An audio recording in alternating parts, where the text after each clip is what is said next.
Je suis mort et, à cet instant précis, Jésus est venu à moi. Il m'a ensuite révélé une vérité terrifiante, une vérité que, je crois, la plupart des gens, surtout les croyants, ne sont pas prêts à entendre. Une explosion sous-marine si violente, si surnaturelle, va se produire qu'elle créera une vague dangereusement haute.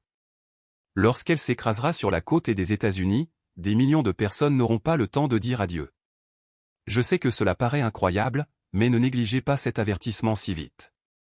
Posez-vous cette question, et si c'était vrai, et si Dieu exprimait sa miséricorde à travers le témoignage d'aujourd'hui? Je vais raconter exactement ce qui s'est passé et les paroles prononcées par Jésus. Avant de commencer, écrivez « Amen » dans les commentaires, et on vous expliquera ce que vous devez faire pour survivre à ce qui va se passer. Bonjour, c'est moi, Clara Arajoy.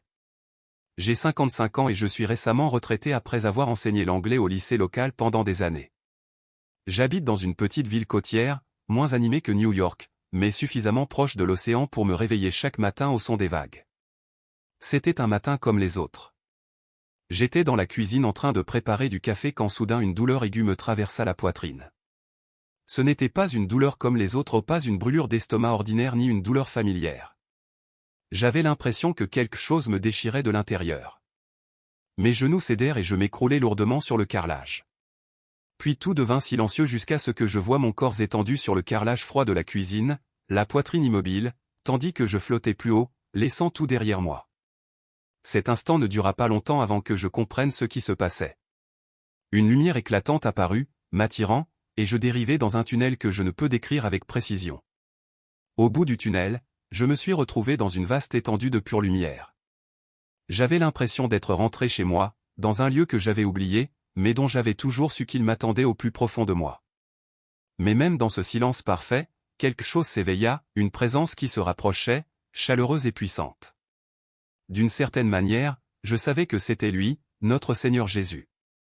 Des larmes coulaient sur mes joues ou du moins, c'était le sentiment.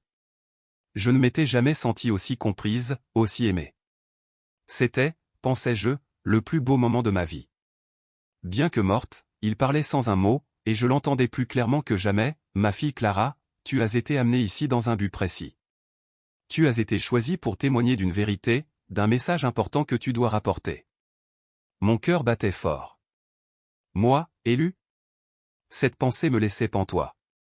Dieu allait nous dévoiler la première révélation, celle qui nous ferait remettre en question tout ce que nous avions accepté, notre façon de vivre sans voir la situation dans son ensemble. Et à cet instant précis, la lumière changea, m'envoyant dans une vision si vive que j'en fus saisi par la vérité qui se dévoila devant mes yeux. La première vision m'a frappé comme un courant d'eau fraîche. N'étant plus immergé dans la lumière, je flottais dans les profondeurs de l'océan, mais pas l'océan que je connaissais des promenades sur la plage. Ce royaume sous-marin était immaculé et débordant de vie. Les récifs coralliens explosaient dans une explosion de couleurs, et des poissons de toutes sortes nageaient librement. Les courants tourbillonnaient en parfaite harmonie, telle une danse chorégraphiée à l'aube des temps. Je l'entendis alors, le chant de la création à un bourdonnement de vie pure qui me submergea. Les larmes me montèrent à nouveau aux yeux, et ma poitrine se serra, profondément liée à tout ce qui m'entourait.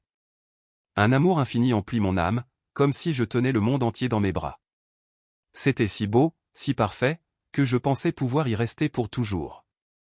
Mais alors sa voix s'est exprimée non pas avec des mots précis, mais avec une profonde tristesse qui m'a transpercé le cœur. Ma fille, cet océan a été créé pour l'équilibre, pour détenir des secrets sacrés.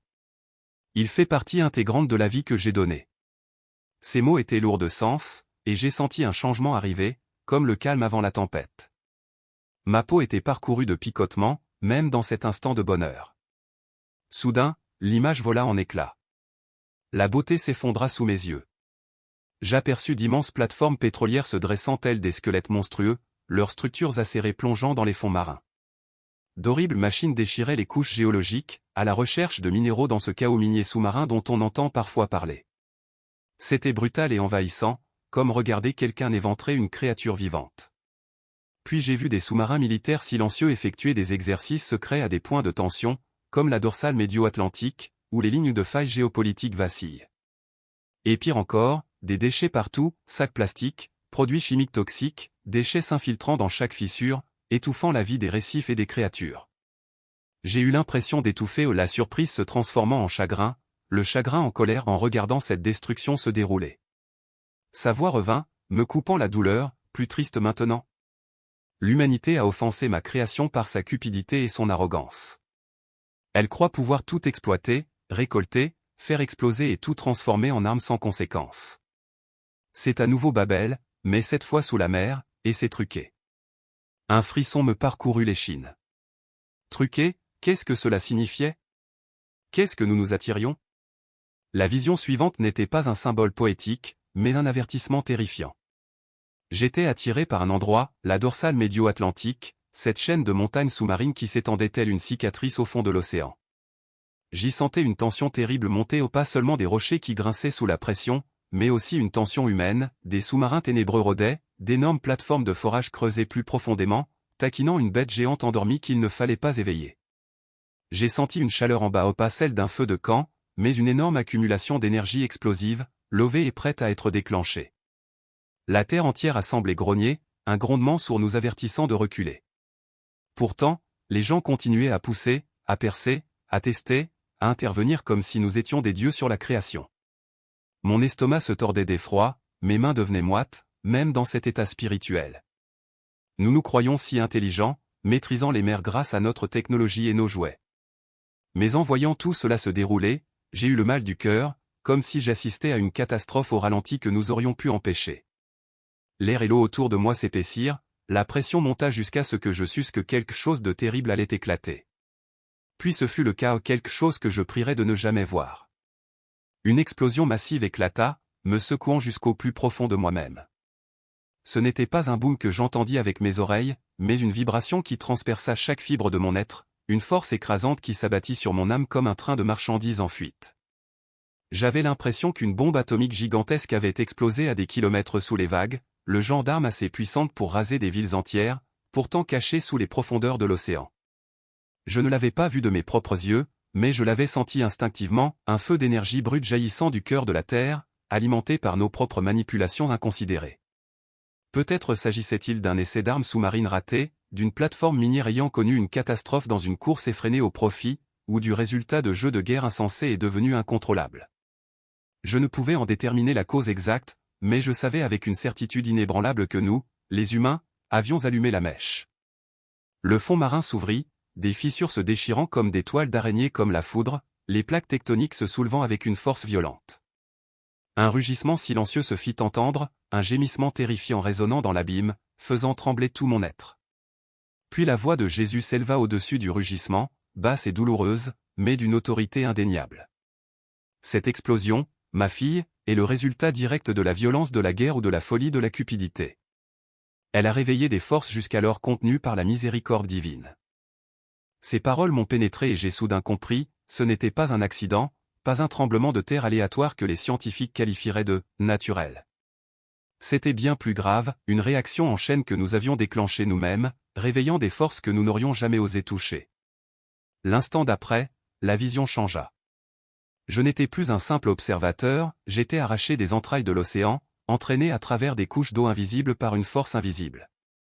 Je devins partie intégrante du maelstrom, emporté comme du bois flotté par une tempête furieuse. Le fond marin se convulsa sous moi, s'effondrant et explosant d'un seul coup violent. La direction perdait tout sens, mais une vérité demeurait claire, quelque chose d'ancien et de terrible s'était déchaîné. De cette rupture jaillit une vague d'eau si puissante et furieuse qu'elle éclipsait toutes les vagues de l'océan que j'avais connues.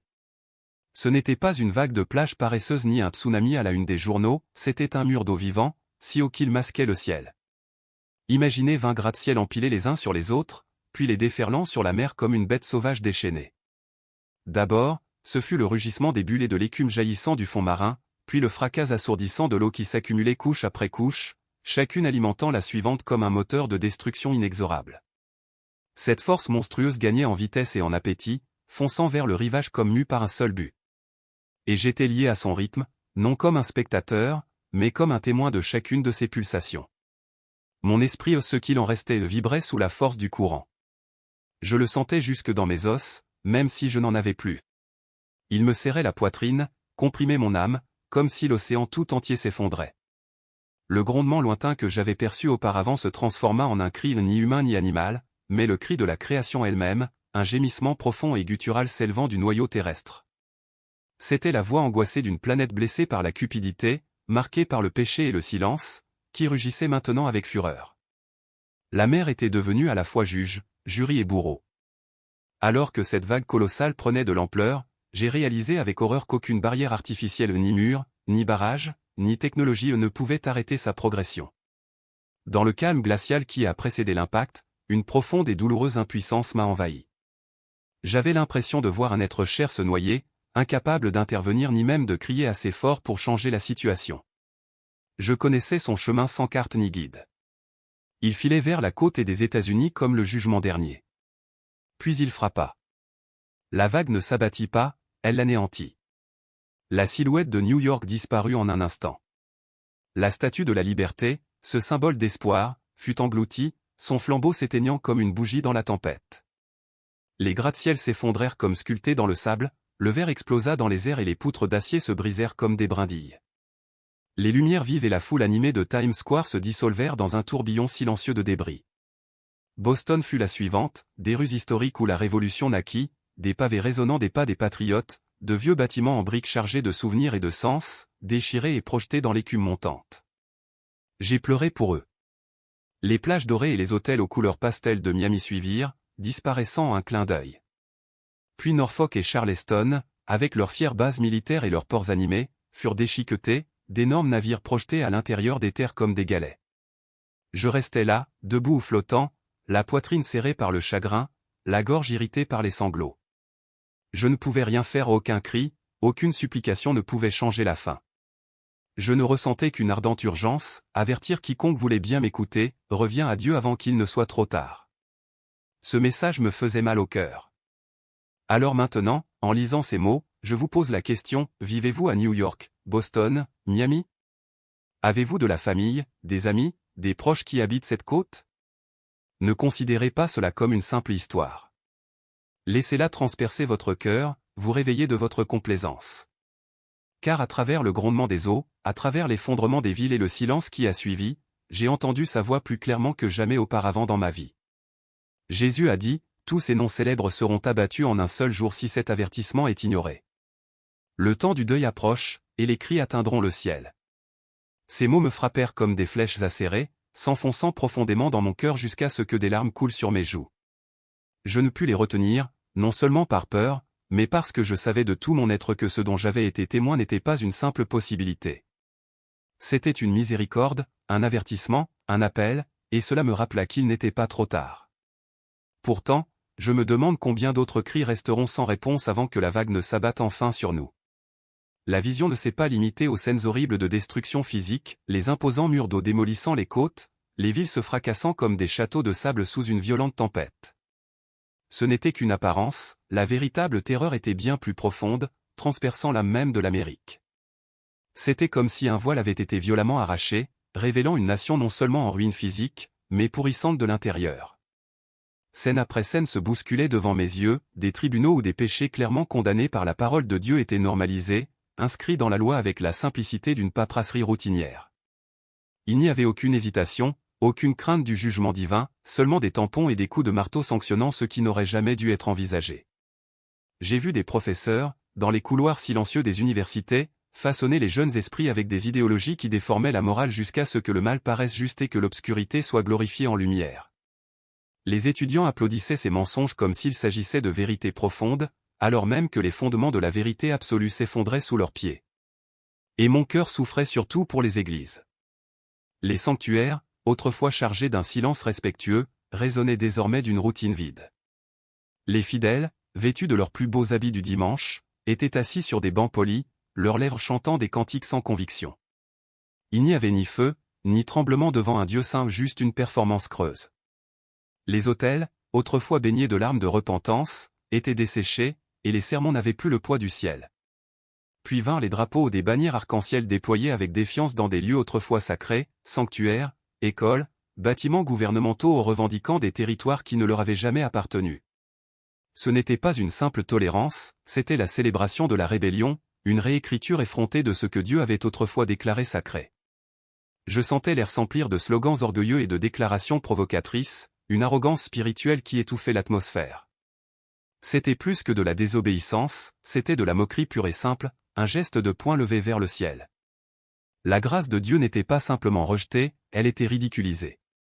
Les principes moraux fondamentaux qui nous unissaient autrefois étaient en train d'être brisés au vu et au su de tous, sans que personne ne s'en soucie. Les gens arboraient une confiance inébranlable, comme si le jugement était un conte de fées et les conséquences réservées aux imbéciles. Ils croyaient pouvoir manipuler, exploiter, profaner, voire instrumentaliser la création de Dieu sans jamais en répondre, et cet état d'esprit était devenu omniprésent. Il s'est infiltré dans notre législation, s'est insinué dans nos salles de classe, dans nos divertissements et s'est installé dans nos foyers. L'esprit de rébellion s'était enraciné si profondément qu'il était devenu l'air même que nous respirions. Une onde profonde et brûlante m'a envahi, mes joues se sont enflammées de chaleur tandis que cette prise de conscience s'installait comme un poids écrasant. J'ai enfin compris que le jugement à venir n'était pas seulement dû à ce que nous avions fait subir à la terre ou aux océans. Bien que nous ayons pollué et pillé sans retenue, notre plus grande offense résidait dans ce que nous avions fait à notre propre esprit. Nous avions tourné le dos à celui qui nous avait donné la vie, troquant le roc contre du sable mouvant, et maintenant la tempête était là. Ma poitrine se serrait de chagrin, non seulement à cause de la dévastation qui s'abattait, mais aussi à cause des trésors inestimables que nous avions déjà perdus. La crainte du Seigneur, la beauté de la vérité, la simplicité de la foi, c'était comme faire le deuil d'une patrie autrefois aimée, errant maintenant, perdu dans un pays étranger. Comment en étions-nous arrivés là? Et, plus troublant encore, était-il déjà trop tard pour retrouver notre chemin? Puis Jésus reprit la parole. Sa voix n'était pas celle d'une colère tonitruante, mais celle d'une tristesse plus profonde que n'importe quel cri. C'était la voix d'un père qui avait averti, supplié et pleuré, et qui annonçait maintenant les conséquences inévitables. Le salaire du péché, c'est la mort, dit-il, chaque mot résonnant comme un coup de tonnerre dans mon esprit. Et maintenant, la mer va recouvrer la dette. Un silence pesant s'ensuivit, lourd de finalité. Il me rappela les avertissements donnés par Notre-Dame d'Akita où le feu tombant du ciel, les eaux consumant la terre, et Fatima, où j'avais entrevu les profondeurs de l'enfer. Il parla alors de Saint Michel archange et de la mer déchaînée. L'imagerie me frappa comme un éclair, tissant ensemble toutes les prophéties que j'avais autrefois écartées comme symboliques ou lointaines. Mais à cet instant, elles étaient indéniablement réelles, chaque fil tendu dans la tapisserie du jugement divin. Il expliqua que ces événements à venir ne se dérouleraient pas selon les lois de la nature, mais selon des jugements surnaturels permis par le ciel lui-même, des tempêtes qu'aucun satellite ne pouvait prédire, des marées qu'aucun ingénieur ne pouvait maîtriser. Lorsque la main de la miséricorde divine se lèverait, rien de ce que l'intelligence humaine, ni argent, ni missiles, ni système de défense numérique ne pourrait résister à ce qui allait arriver. Je l'ai vu avec une clarté cristalline, des gratte-ciels s'écroulant comme des jouets, des côtes entières englouties sans prévenir, des alertes d'urgence réduites au silence avant même d'avoir pu retentir. Peu importait notre niveau de développement, les milliards investis dans la sécurité ou les infrastructures sans sa protection, tout était réduit en poussière. Même dans ce royaume éthéré, j'ai eu des sueurs froides. Je tremblais non seulement de peur, mais aussi de la prise de conscience accablante de notre dépendance totale au Dieu que nous avions abandonné. Tout ce en quoi nous avions eu confiance, nos richesses, nos systèmes, notre intelligence, s'est révélé n'être que du papier dans un ouragan. Ce que nous appelions autrefois progrès apparaissait désormais comme de l'orgueil, ce que nous célébrions comme une réussite se révélait comme de la rébellion. À ses yeux, les œuvres puissantes des hommes étaient fragiles et temporaires, prêtes à s'effondrer sous le poids de la vérité divine.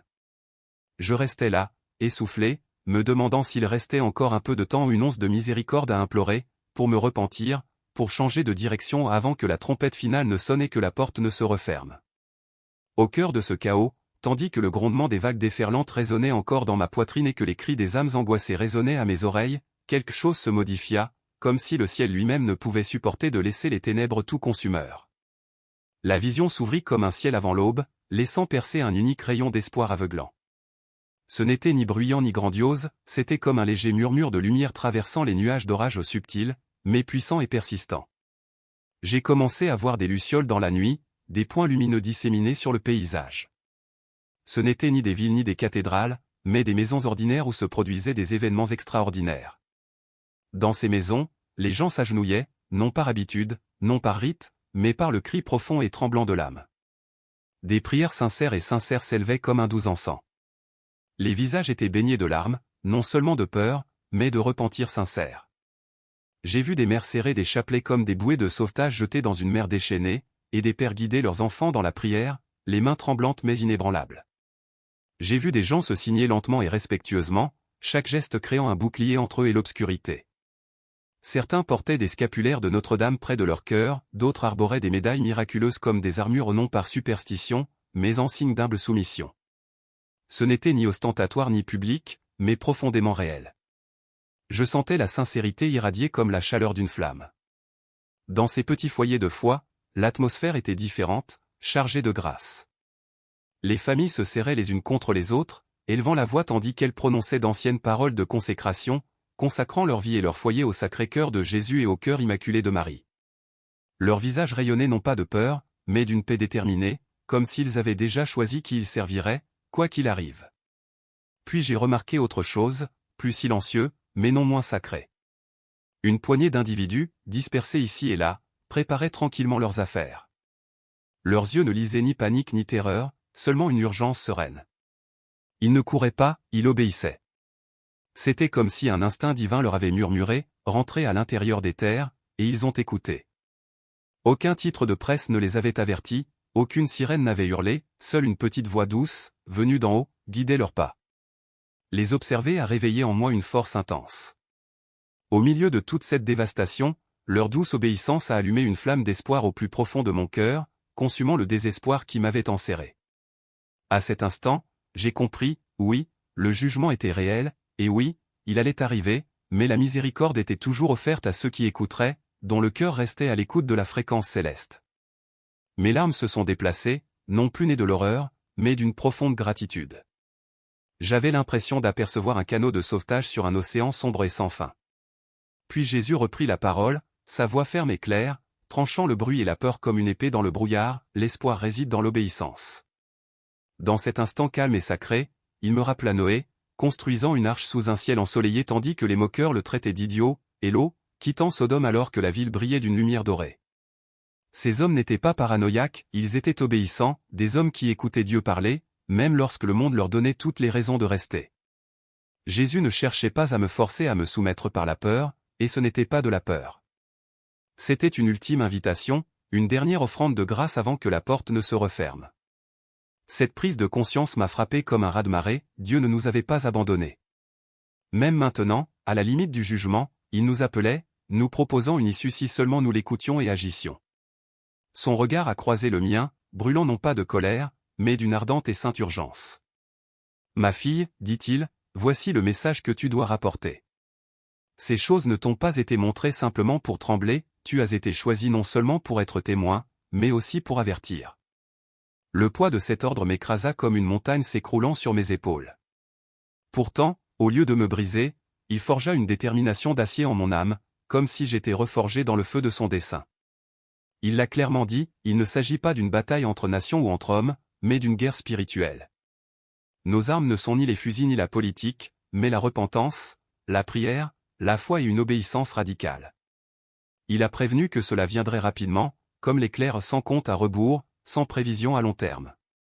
Les Écritures ont envahi mon esprit, Sodome détruite en un instant, l'Égypte frappée par des plaies en une nuit, les murs de Jéricho s'écroulant après un seul coup de trompette. Quand Dieu agit, il agit vite. Quand j'agis, a-t-il déclaré, j'agis rapidement. Ces mots ne résonnèrent pas seulement, ils pulsèrent dans mes os comme le silence avant un coup de tonnerre. L'air autour de nous crépita d'une électricité sacrée. Puis, aussi doucement qu'une vague se retirant du rivage, la lumière autour de lui commença à s'adoucir, s'estompant sur les bords. Je me sentis ramené au monde du souffle et des os, là où le temps continuait de tourner. Mais je portais en moi quelque chose que je ne pourrais jamais oublier, le poids de ce que j'avais vu et la responsabilité sacrée de le dire. Mon cœur battait fort, non seulement à cause de la peur, mais aussi face à l'ampleur de ce qui m'attendait. Ce n'était pas un simple rêve. C'était la réalité, et le temps était compté. Il me fallait agir, parler, me préparer, appeler les autres avant que le silence ne devienne définitif et que la porte ne se referme à jamais. Quand j'ai ouvert les yeux, les machines bipaient avec insistance, cette odeur d'hôpital stérile m'envahissait par vagues froides. Mon esprit tournait, mon corps me faisait mal comme si j'avais été écrasé sous un camion. Clignant des yeux à travers le brouillard, je me suis concentré sur les yeux inquiets et rougis de ma fille et sur l'infirmière qui rôdait à proximité. Elle souriait malgré leurs larmes, le soulagement et l'inquiétude se mêlant sur leur visage. « Maman, tu t'en es sortie » murmura ma fille, la voix brisée en me serrant la main.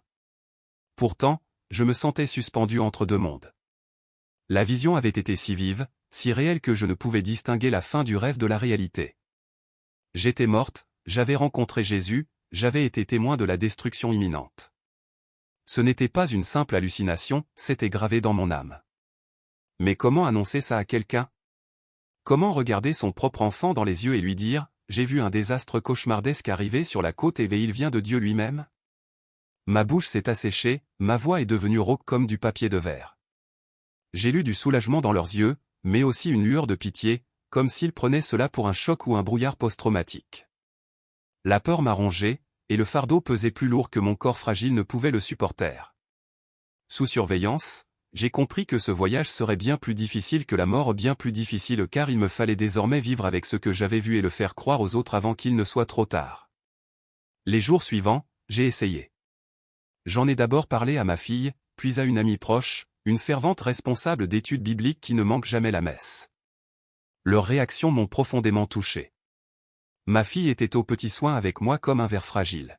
« Maman, tu as besoin de repos » m'a-t-elle exhorté, me poussant doucement vers un psy, comme si ma vision n'était rien d'autre que la réplique de la crise cardiaque. Mon ami m'écoutait avec des hochements de tête compatissants, murmurant « Dieu agit de façon mystérieuse », mais j'ai perçu une lueur de doute dans ses yeux. Je savais qu'elle ne croyait pas vraiment ni au tsunami, ni à l'avertissement que nos péchés nous rattraperaient. Dans cet isolement écrasant, je me sentais si seul, comme si je portais un rocher toute seule en haut d'une colline. Le poids de cet avertissement était trop lourd pour une seule personne, surtout pour une femme ordinaire comme moi. Comment étais-je censé convaincre un monde entier profondément endormi, courant après les distractions et ignorant les signes? J'ai alors compris cette douloureuse vérité, les gens croient ce qu'ils veulent croire, pas ce dont ils ont besoin. Ils s'accrochent au confort, se persuadant que tout va bien plutôt que d'affronter les difficultés qui pourraient les sauver. Ma poitrine s'est serrée à cette prise de conscience, un tourbillon de frustration et de chagrin m'envahissant. Pourtant, étrangement, cela a aussi éveillé en moi une détermination farouche. Si personne d'autre ne voulait encore m'écouter, tant mieux.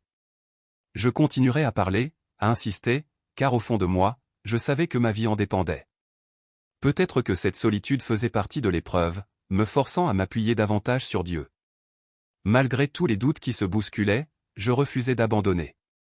J'avais vécu cela, je le ressentais au plus profond de moi, je savais que c'était réel. Je me suis plongé dans la Bible comme jamais auparavant, feuilletant Apocalypse et Luc 21h25 encore et encore.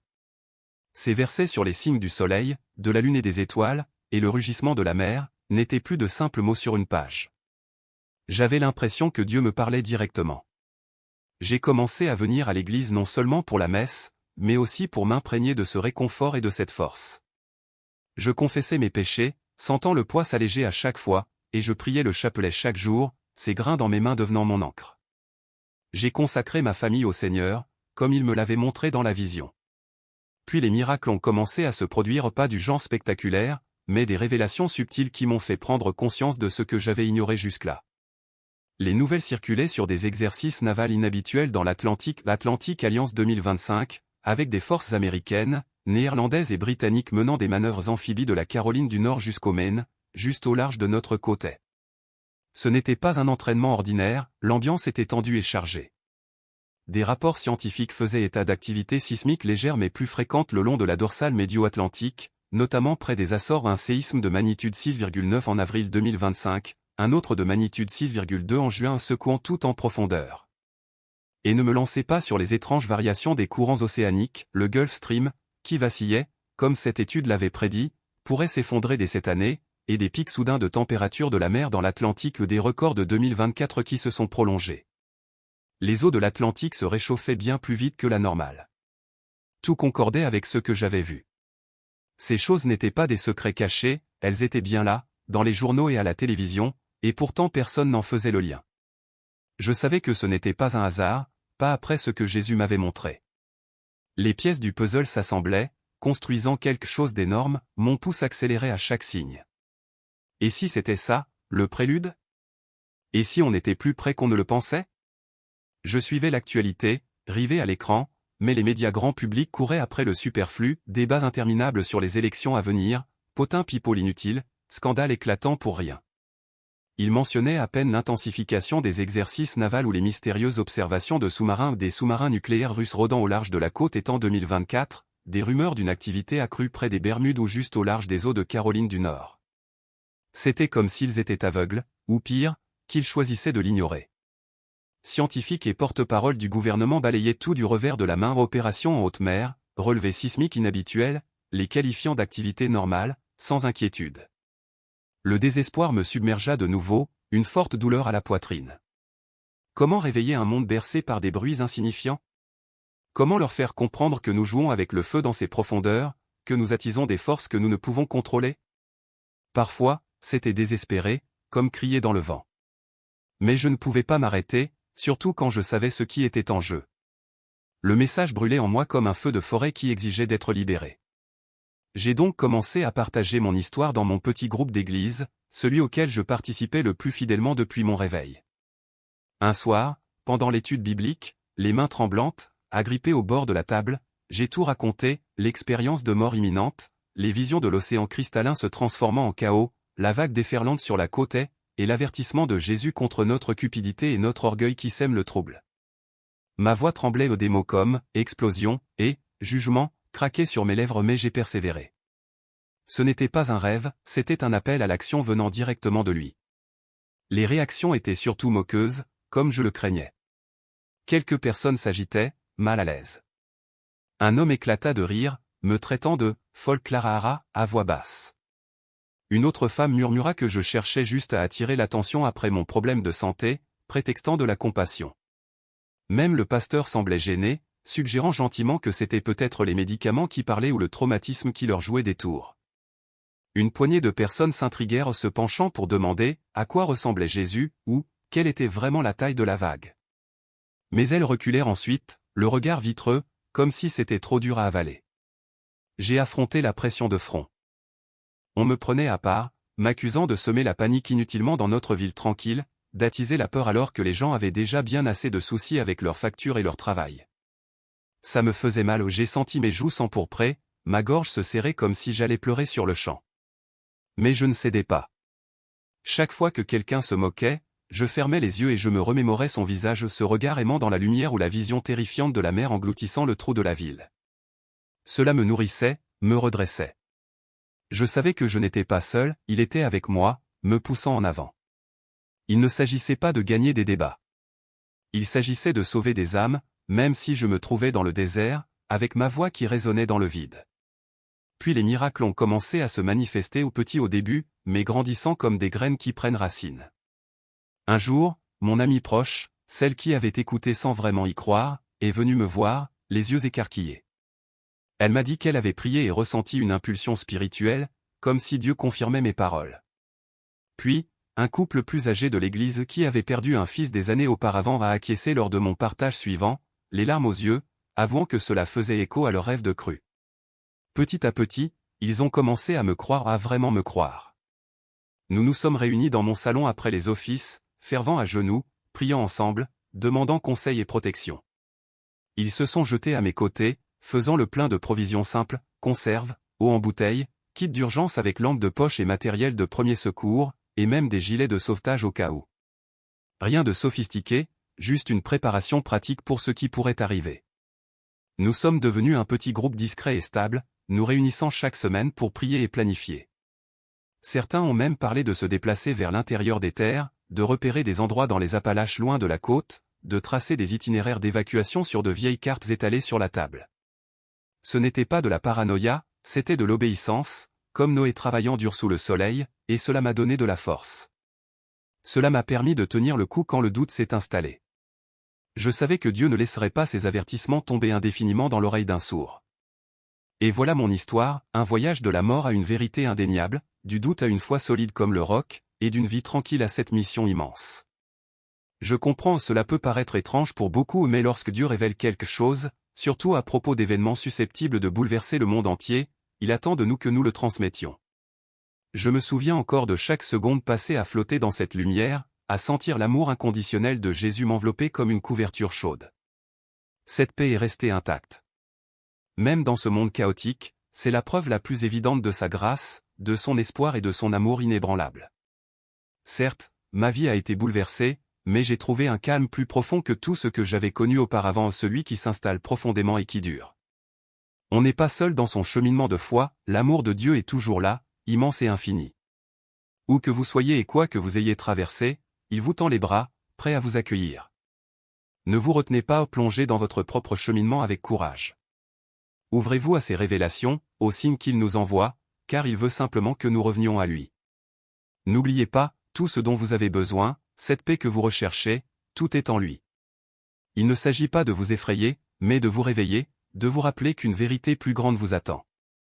Si cette histoire vous touche en plein cœur, si elle vous fait voir le monde différemment, abonnez-vous. Cette chaîne est votre espace pour des messages venant directement de Dieu, du ciel et oui, parfois même les profondeurs obscures que vous devez connaître pour vous préparer à ce qui vous attend. Suivez-moi dans cette aventure, et que le Seigneur vous bénisse, vous et votre famille. Amen. Une prière. Cher Père Céleste, Seigneur Jésus, mon Sauveur et Rédempteur, je viens aujourd'hui devant toi à genoux, le cœur lourd mais empli de la paix que toi seul peux donner. Merci de m'avoir épargné la vie ce matin fatidique, de m'avoir tiré des affres de la mort vers ta lumière glorieuse. En ce lieu sacré, tu m'as révélé des vérités qui ont bouleversé mon monde ordinaire, des visions des profondeurs de l'océan, immaculées et parfaites telles que tu les as créées, maintenant marquées par notre cupidité et notre orgueil.